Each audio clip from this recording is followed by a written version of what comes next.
بسم الله الرحمن الرحيم. الحمد لله وكفى وسلام على عباده الذين اصطفى، أما بعد فأعوذ بالله من الشيطان الرجيم. بسم الله الرحمن الرحيم. الأخلاء يومئذ بعضهم لبعض عدو إلا المتقين. صدق الله العظيم. محترم بزرگ و عزیز دوستو، یہ سورہ زخرف کی ایک آیت ہے جو آپ حضرات کے سامنے پڑھی گئی. اس میں اللہ تعالیٰ ارشاد فرماتے ہیں الاخلاء یومئذ بعضهم لبعض عدو، کہ اس دن یعنی قیامت کے دن بعض دوست آپس میں ایک دوسرے کے دشمن ہوں گے. الا المتقین، سوائے تقوی والوں کے.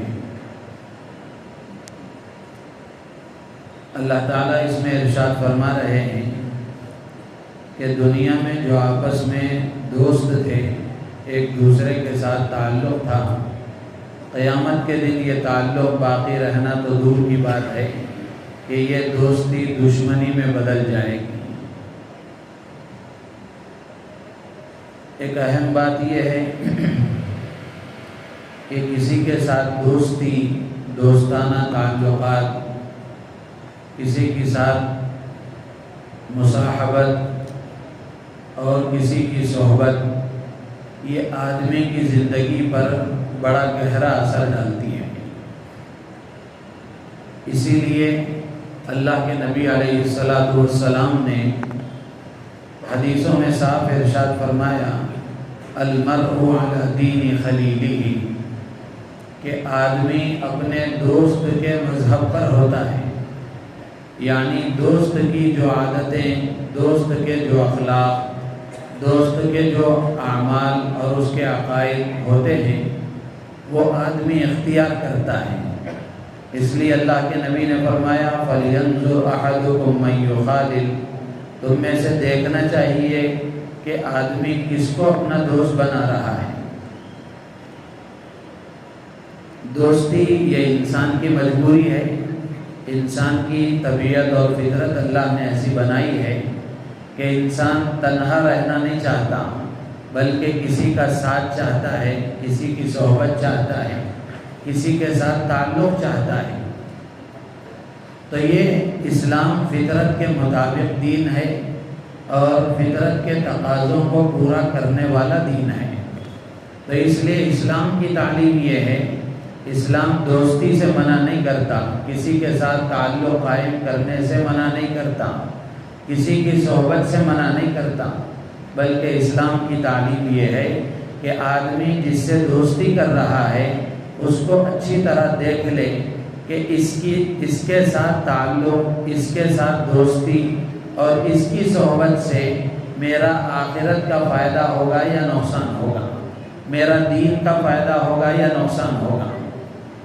آج دوستیوں کا ایک عجیب رواج ہے، نوجوان بچوں اور بچیوں میں دوستیوں کا ایک جنون ہے. کوئی نوجوان تنہا نہیں، کوئی نوجوان لڑکی تنہا نہیں. دوستیوں کا ایک عجیب جنون ہے، ایک لہر چلی ہوئی ہے. تو اللہ کے نبی علیہ السلام کے اس ارشاد پر نظر رکھنا چاہیے اور غور کرنا چاہیے کہ اللہ کے نبی علیہ السلام نے فرمایا کہ المرء علی دین خلیلہ، کہ آدمی اپنے دوست کے جیسا ہوتا ہے. اسی لیے شیخ سعدی رحمۃ اللہ علیہ کا مشہور شعر ہے. شیخ سعدی فرماتے ہیں کہ صحبت صالح ترا صالح کند، صحبت طالح ترا طالح کند، کہ اچھوں کی صحبت اچھا بناتی ہے، بروں کی صحبت برا بناتی ہے. تو اپنے نوجوان بچوں اور بچیوں پر ماں باپ کو بڑی گہری نظر رکھنا چاہیے. بچپن ہی سے بچوں کی دوستیوں کا اس پر نظر رکھنا چاہیے کہ بچے کس سے ملتے جلتے ہیں، ہمارے بچوں کا اٹھنا بیٹھنا کیسے بچوں کے ساتھ ہے، اسکول میں ان کا پڑوسی کون ہے، محلے میں یہ کس کے ساتھ اٹھتے بیٹھتے ہیں. ماں باپ کی بڑی ذمہ داری ہے. اگر ماں باپ اس کی فکر نہیں کریں گے، اگر اس کی طرف توجہ نہیں کریں گے تو پھر غیر محسوس طریقے سے یہ بچے بے دینی گھروں میں لائیں گے اور ان کی زندگیوں میں غلط چیزیں آتی چلی جائیں گی۔ اور جو برا دوست ہوتا ہے اور غلط صحبت اگر کسی کو مل جاتی ہے تو پھر اس کا کیا نقصان ہوتا ہے۔ ایک فارسی کا شاعر کہتا ہے، یار بد بدتر بود از مار بد، بحق ذات پاک اللہ الصمد۔ شاعر کہتا ہے کہ برا دوست برے سانپ سے زیادہ، زہریلے سانپ سے زیادہ خطرناک ہے۔ جو برا دوست ہوتا ہے یہ زہریلے سانپ سے زیادہ خطرناک ہے، اس لیے کہ زہریلا سانپ اگر ڈس لے گا تو جان چلی جائے گی، اور اگر یہ برا دوست، غلط صحبت والا دوست اگر یہ ڈس لے گا، اس کا اثر اگر اندر آ جائے گا تو ایمان چلا جائے گا، دین برباد ہو جائے گا۔ تو اس لیے اللہ تعالیٰ فرماتے ہیں کہ جو دوستیاں دین کی بنیاد پر، شریعت کی بنیاد پر، اللہ کے لیے، اللہ کے دین کے لیے، اللہ کی محبت کی بنیاد پر بنتی ہیں، وہ دوستیاں دنیا میں بھی قابل مبارکباد ہیں اور آخرت میں بھی وہ باقی رہیں گی۔ اللہ فرماتے ہیں کہ الا المتقین، تقوی والوں کے جو تعلقات ہیں یہ باقی رہیں گے۔ تقوی کی بنیاد پر جو تعلق قائم ہوگا، دین کی بنیاد پر جو تعلق قائم ہوگا، یہ باقی رہے گا۔ اسی لیے حدیث میں فرمایا گیا کہ آدمی کو دیکھنا چاہیے کہ دوست کیسا ہونا چاہیے۔ اللہ کے نبی فرماتے ہیں کہ اذا رؤوا ذکر اللہ، دوست کیسا ہونا چاہیے کہ جب اس کو دیکھا جائے تو اللہ یاد آئے، اس سے گفتگو کی جائے تو علم میں اضافہ ہو، وہ ہمارے لیے خیر کے کاموں میں معاون و مددگار بنے، اچھے کاموں کی ترغیب دینے والا ہو اور برے کاموں سے روکنے والا ہو۔ آج ہماری نوجوان نسل میں جو بے راہ روی بڑھتی جا رہی ہے، اس کا ایک بڑا سبب یہ بھی ہے، اچھے خاصے دیندار گھرانوں کے بچے بھی بے دینی کی راہ پر جا رہے ہیں۔ وجہ اس کی یہی ہے کہ ماں باپ ان کے دوست اور ان کے فرینڈ سرکل کو نہیں دیکھتے، صرف اپنی دینداری پر مطمئن ہے کہ ہمارا گھرانہ دیندار ہے۔ نتیجہ یہ ہے کہ ماں باپ دیندار ہیں لیکن بچوں کی زندگیوں میں دین نہیں ہے۔ اس سے پہلے بھی میں نے 2-4 دن پہلے کسی آیت کے تحت میں یہ بات آپ کے سامنے عرض کی تھی کہ ماں باپ کو اس کی فکر کرنا چاہیے کہ جو دینداری اللہ نے ان کو عطا فرمائی ہے، جو دین کی سمجھ بوجھ اللہ نے ان کو عطا فرمائی ہے، جو دینی شعور اللہ نے ان کو عطا فرمایا ہے، جو تقوی طہارت اللہ نے انہیں عطا فرمائی ہے، یہ دینداری اپنی نسل میں منتقل کرنا، اپنے بچوں میں منتقل کرنا، اپنے بچوں کو دیندار بنانا، یہ بھی ماں باپ کا ایک فریضہ ہے۔